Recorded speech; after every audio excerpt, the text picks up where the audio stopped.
नमस्कार. जय गुरुदेव. आपण आज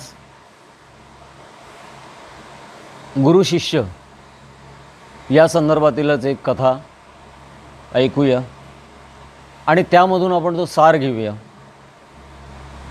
की आपण शिष्य म्हणून असताना आपल्यामध्ये हा गुण आहे का. स्वतःचं स्वतः आपण चिंतन करण्यासाठी ही कथा लक्षपूर्वक आहे का. एक आश्रमामध्ये गुरुजी सर्व शिष्यांना शिकवत असायचे. तर त्यांच्यामध्ये एक जो शिष्य होता तो प्रामाणिक होता. गुरु आज्ञा पालन हा महत्त्वाचा त्याचा गुण होता. गुरूंच्या मुखातून निघालेला शब्द तो कधीही खाली पडू देत नव्हता. उत्तम त्याची साधना सुरू होती. इतर शिष्यांमध्ये पण तो फार चांगला आहे, म्हणजे त्याला गुरूंचा उत्तराधिकारी म्हणूनच त्याला संबोधित होते. तो गुरूंच्या सातत्याने सानिध्यात होता. गुरूंची सेवा, गुरूंच्या तत्वाचा प्रचार, इतर शिष्यांना पण काही मनामध्ये जर शंका असतील तर त्या दूर करत होता. कारण की गुरूंकडून त्यांनी जो बेस आहे ते ज्ञान ग्रहण केलं होतं. त्यामुळे इतर शिष्यांच्या मनामध्ये जरी प्रश्न निर्माण झाले तर त्याला विचारायचे, तो त्याची उत्तरं द्यायचा. आणि गुरूंचा तो आवडता शिष्य होता. गुरूंना कोण आवडतो? गुरूंना तोच आवडतो की जो त्यांचं सांगितलेलं ऐकतो. ते स्वतःसाठी काही नाही. गुरूंना स्वतःसाठी काही नको असतं. ना तुम्हाला तो गुरूंना शिष्याचा पैसा हवा असतो, ना दुसरं काय हवं असतं, त्यांच्या प्रॉपर्ट्या हव्या असतात किंवा काय नसतं, काही नाही. गुरूंना फक्त एकच हवं असतं की त्या शिष्याची प्रगती. तो शिष्य या भौतिक स्वरूपाच्या या सर्व बंधनांमध्ये जो अडकलेला आहे तो मुक्त होऊन परमार्थाच्या लाटेवर स्वार व्हावा आणि त्यातून त्याची आध्यात्मिक उन्नती व्हावी, त्याला आनंद मिळावा, हीच अपेक्षा असते. आणि यासाठीच गुरु त्याला सातत्याने शिकवत असतो. बाकी त्याच्याकडून त्याला काही नको असतं. तर असा जो शिष्य होता हा शिष्य गुरूंच्या आज्ञेप्रमाणे वागत होता. असे बरेच दिवस सुरू होतं. त्याच दरम्यान एक नवीन युवक त्या ठिकाणी आश्रमामध्ये आला. तरुण होता. तो सुद्धा खूप सेवा करायला लागला. त्या ठिकाणी गुरु जे सांगतील तिथले ते त्याप्रमाणे तो आचरण करत होता. सगळं करत होता. म्हणजे सेवाभाव त्याचा उत्तम होता, छान होता. आणि या सेवेमधून त्याला एक जबाबदाऱ्या आपोआप मिळत गेल्या. आश्रमामध्ये तो स्वतःहून त्या सेवा घ्यायला लागला.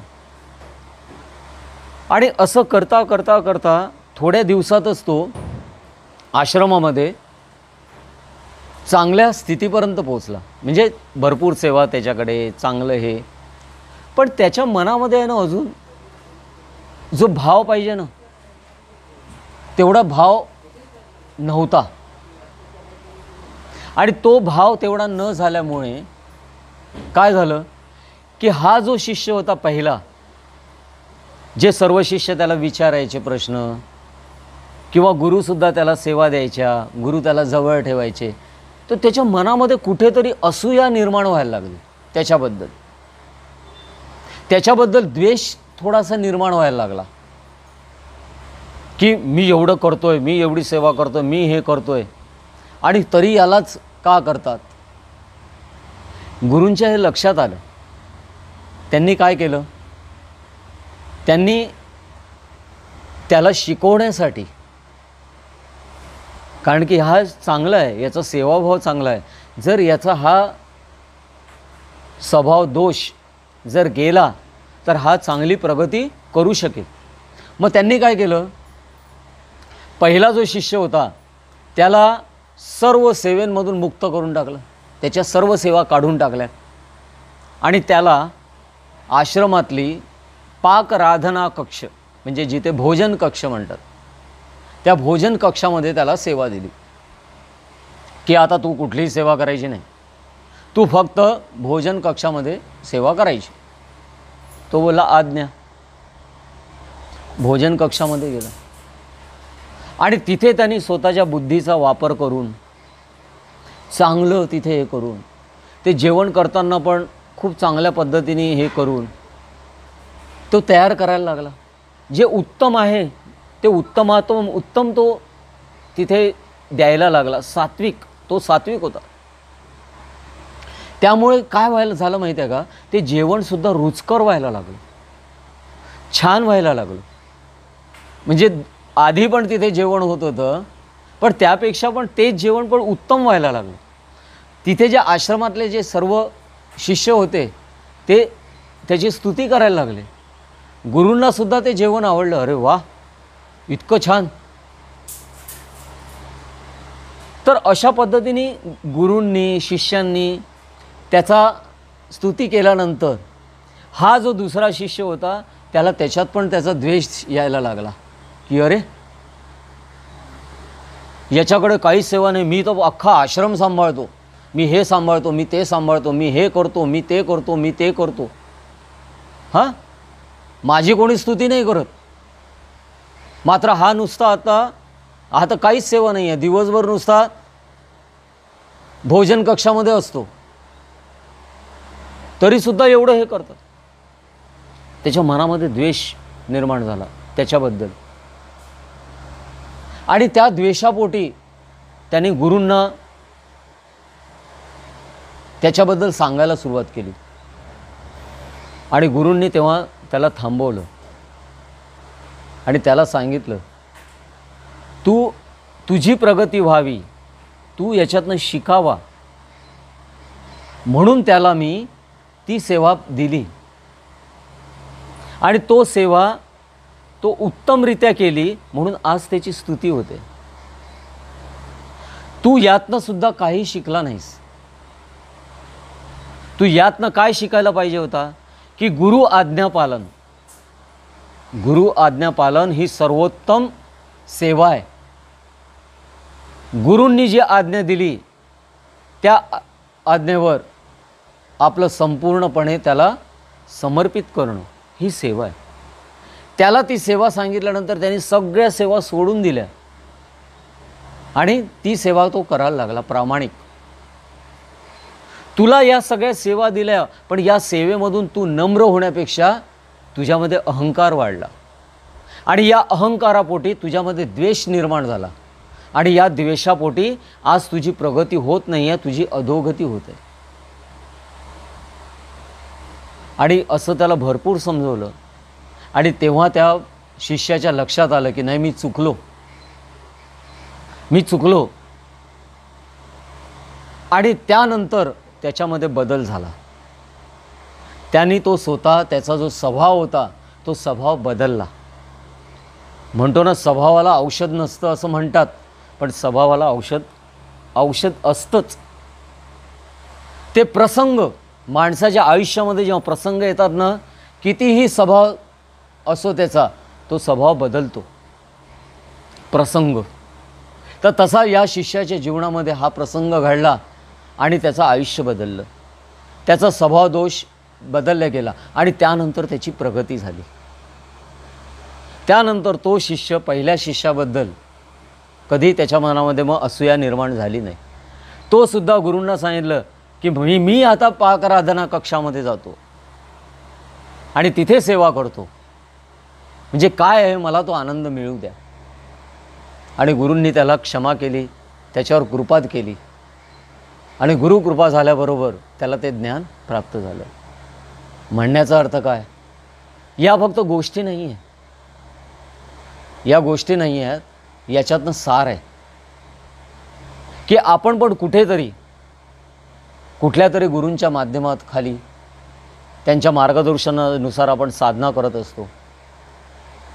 आपल्या जीवनामध्ये गुरु असेल तशा ठिकाणी नसेल तर कुठल्या तरी ठिकाणी आपण जाऊन साधना करत असतो, किंवा काही ठिकाणी आपल्या गुरूंनी देहत्याग केलेला असेल, या सर्वच ठिकाणी. पण या ठिकाणी कुठल्याही जर माझ्यामध्ये द्वेष असेल, असूया असेल माझ्या शिष्याबद्दल, म्हणजे माझ्या गुरुबंधूबद्दल, तर आपली प्रगती कधीही होणार नाही. आपली जर प्रगती व्हायची असेल तर गुरु आज्ञा पालन, गुरूंनी जे मला सेवा दिली आहे ती उत्तमरित्या करणं, हा आपला धर्म आहे, तो शिष्याचा धर्म आहे. माझ्या प्रसंगावरून मला आठवतं की एकदा असा प्रसंग घडलेला होता की ज्यावेळेस मासिक, आमचं सत्संगधारा मासिक हे प्रकाशित व्हायचं होतं, तेव्हा आम्ही गुरूंना विचारायचं की अण्णा आपलं मासिक कधी निघेल. तर तेव्हा त्यांनी माझ्याकडे असं बोर्ड दाखवलं आणि मला म्हणाले, अरे तुझ्यासारखा संपादक मिळाला की आपण मासिक सुरू करू. मला काही त्याच्यातलं ज्ञान नव्हतं, मी कधी मासिक काय माझा लिखाणाशी पण काही संबंध नव्हता. पण गुरुकृपा झाली आणि त्यांनी ते मासिक प्रकाशित झालं. ते मासिक प्रकाशित झाल्यानंतर ते लिखाण चालू झालं, सगळ्या गोष्टी होत गेल्या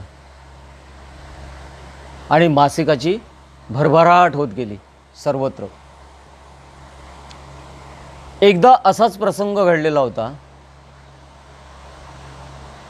आणि त्या सिच्युएशनला सेवेबद्दलच आमचे गुरुजी कोणाला तरी सांगत होते.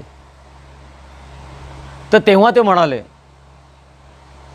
की याला, म्हणजे माझ्याकडे बोट केलं आणि म्हणाले, याला जी सेवा दिली ती सेवा तो उत्तम करतो.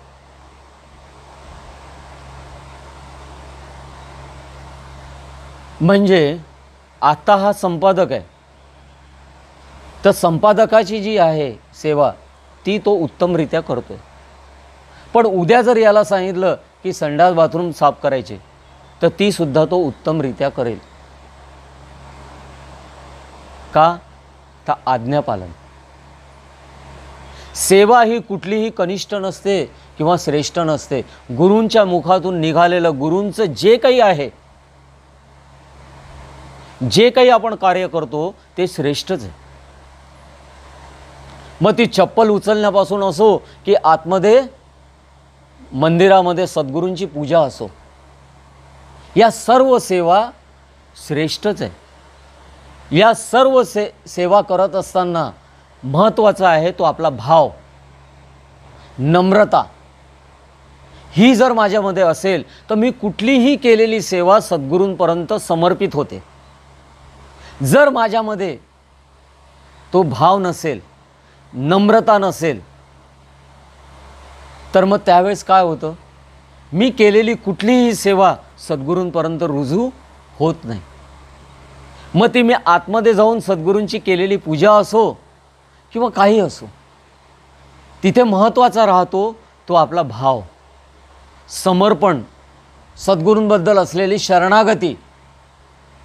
हा जर आपल्या असेल तर आपण काहीही करू द्या, कुठेही करू द्या, सद्गुरू फार म्हणजे फार स्मरण मात्रे, दत्तात्रयांना म्हटलं जातं स्मरण मात्रे संतुष्टाय, की ज्याचं नुसतं स्मरण केलं तरी तो संतुष्ट होतो. इतका तो कृपाळू आहे, मायाळू आहे. फक्त त्या ठिकाणी आपल्याला पाहिजे आपला भाव, आणि हा भाव निर्माण व्हावा, आपण सद्गुरूंना समर्पित व्हावं, सद्गुरूंना शरण जावं, यासाठीच गुरुपौर्णिमा आहे. गुरुपौर्णिमेचा दिवस हा गुरूंविषयी कृतज्ञता व्यक्त करण्याचा दिवस आहे, की ज्या गुरूंच्या मार्गदर्शनाखाली आपण प्रपंचातून परमार्थाकडे वळतो. या प्रपंचाच्या या भवसागरामधून परमार्थाच्या लाटेवर स्वार होतो आपण आणि परमार्थाची उन्नती करतो आपण, ते गुरूंच्या मार्गदर्शनाखाली. त्या गुरूंबद्दल कृतज्ञता व्यक्त करण्याचा दिवस म्हणजे गुरुपौर्णिमेचा दिवस आहे, ती व्यासपौर्णिमा. तर असा गुरुपौर्णिमेचा हा सण, उत्सव हा शिष्याच्या जीवनामध्ये फार महत्त्वाचा आहे. तर असा उत्सव येतोय जास्तीत जास्त आपल्यामध्ये शिष्यत्व यावं, आपण शिष्य म्हणून आपण शिष्यत्व आपल्यामध्ये जोपर्यंत येत नाही तोपर्यंत आपल्याला गुरुकृपा होत नाही किंवा गुरुप्राप्ती होत नाही. म्हणून शिष्यत्व आपल्याला येण्यासाठी आचरण महत्त्वाचं आहे, आचरणासाठी भाव महत्त्वाचा आहे, भावासाठी चिंतन महत्त्वाचं आहे, चिंतनासाठी सत्संग महत्त्वाचं आहे. तर सत्संगात राहा, सत्संगात राहा, सातत्याने सत्संगात राहा. सत्संगामधूनच फक्त परिवर्तन होतं, बाकी कशातनंही परिवर्तन होत नाही. आता आपण इथेच थांबूया. याच्यातनं सार घ्या, चिंतन करा आणि जे आपल्यामध्ये दोष असतील ते दोष घालवा, जे आपल्यामध्ये चांगले गुण आहे ते वाढवा आणि गुरूंना समर्पित करा. अवधूत चिंतन श्री गुरुदेव दत्त दत्त दत्त.